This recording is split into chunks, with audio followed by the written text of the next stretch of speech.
Eh bien, bonjour les spotters et bienvenue dans notre live hebdomadaire de 15 heures. Et aujourd'hui, on va parler de l'affront de Facebook pour les Australiens. Waouh, parce que notre ami Facebook vient quand même de faire un truc là, qui à mon avis va faire date dans l'histoire du numérique et dans le rapport entre les GAFAM et l'État. Et ça touche la question centrale justement des réseaux sociaux, de la souveraineté. On y revient tout de suite. Alors, pour vous raconter quand même l'histoire, tout commence en fait de manière indirecte. Ça commence en fait par la question des news. Et avec le même problème qu'en France, où la question c'est comment est-ce qu'on arrive à récupérer une valeur, un peu de valeur, quand même qui est prise par les GAFAM sur la presse. Question souvent posée avec Google, vous savez, Google News et toute la problématique qu'il y a autour. Donc, en France, comme en Australie, ils ont le même sujet, ils sont allés justement essayer de trouver un accord. Et en Australie, boum, ils ont balancé une loi dans laquelle ils taxaient justement ce qu'on appelle les droits voisins, ce qui fait que si je cite une news, forcément, dans ces cas-là, je dois payer une dîme. Normal. Enfin, moi, je trouve ça normal, en tout cas, ça veut rien de choquant. Sauf que, bon, pendant que Google, lui, il est en train de négocier, parce qu'ils sont encore en train de négocier avec l'Australie, en gros, comment ça va se passer, comment ils vont payer. Et bien pendant ce temps-là, le gouvernement a haussé le ton en disant bon là maintenant ça suffit, là va falloir payer. Et en particulier tous les systèmes qui distribuent des news, dont Facebook, parce qu'indirectement je peux copier par exemple une news du Monde ou un truc comme ça, enfin du Monde australien, pour prendre le cas local. Et là c'est là que du coup Facebook a dit ok. Pas de problème, nous, de toute façon, on n'arrête pas de nous dire qu'il faut qu'on enlève des trucs qui vont pas, vous savez, les fake news et compagnie. Donc, qu'est-ce qu'ils ont fait? Ils ont banni des pages, vous savez, les pages sont loquées australiennes. Bon, ouais, mais le problème, c'est, vous savez quoi? Qu'est-ce qu'ils ont banni comme page australienne? Et là, c'est là qu'il y a eu un petit sujet. C'est qu'en gros, il faut voir que, d'ailleurs, c'est la ministre de l'Environnement, qui s'appelle Suzanne Ley, qui l'a dit, que ça avait impacté profondément les services du gouvernement. Pourquoi? Parce que, qu'est-ce qui a été shutdowné? Il y a eu un shutdown, j'en prends le terme justement anglais, de certains hôpitaux, avec de l'information qu'ils avaient avec leurs malades, tous les trucs de fire and rescue, donc tout ce qui est pompiers, ok, et la liste est longue. Il y a plus d'une quinzaine de trucs gouvernementaux qui ont été affectés par ce shutdown de Facebook. Et il y a un des membres justement du gouvernement qui a dit, si un gouvernement avait fait ça, donc par exemple la Chine, au hasard, ce qu'a dit le journaliste, histoire de bien éclairer le truc, on aurait parlé d'un acte de terrorisme. Alors là, on est d'accord, j'ai l'air un peu sérieux, un peu martial, mais c'est vrai que là, il y a quand même une question à se poser. Qu'est-ce qui se passe tout d'un coup? On a notre ami Facebook qui décide de faire un shutdown. C'est normal, en fait. C'est normal.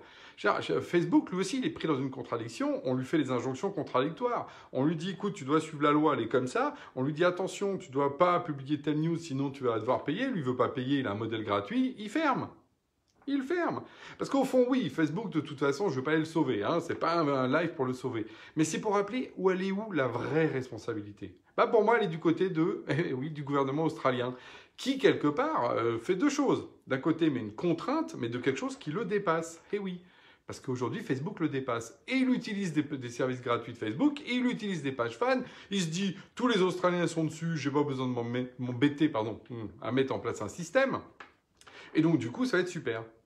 Et là, vous voyez, tous ceux qui aujourd'hui ont dit, par exemple, qu'il y avait le problème du Covid en France, mais oui, pourquoi est-ce qu'on veut que l'État fabrique ses propres réseaux, ses propres applis? C'est Stop Anti-Covid, ça devrait être fait par les GAFAM, de quoi on s'embête? Ah, ceux-là, j'aimerais bien qu'ils aillent voir les Australiens aujourd'hui, quand il y a eu des problèmes justement sur les hôpitaux. Qu'est-ce qu'ils vont leur expliquer? Ils vont leur expliquer que dans ces cas-là, c'est plus l'État qui décide, c'est une boîte privée. Et qui en plus a des intérêts qui n'ont rien à voir avec le fait de vous sauver à l'hôpital, qui est le service public.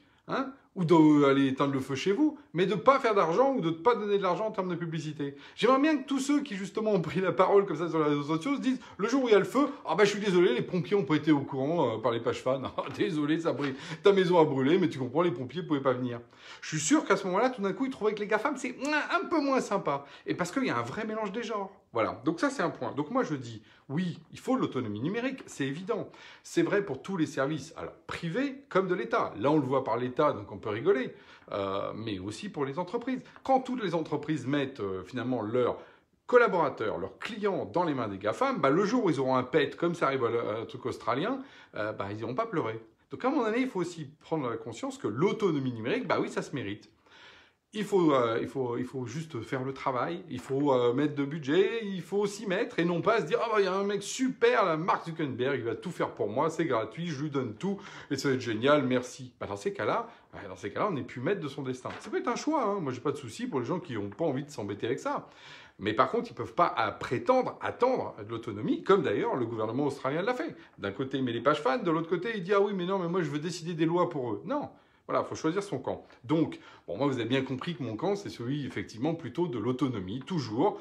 Ni Dieu ni maître, on est dans la souveraineté, on assume son destin, on travaille. Et évidemment, le digital, c'est au cœur de tout ça. Bon.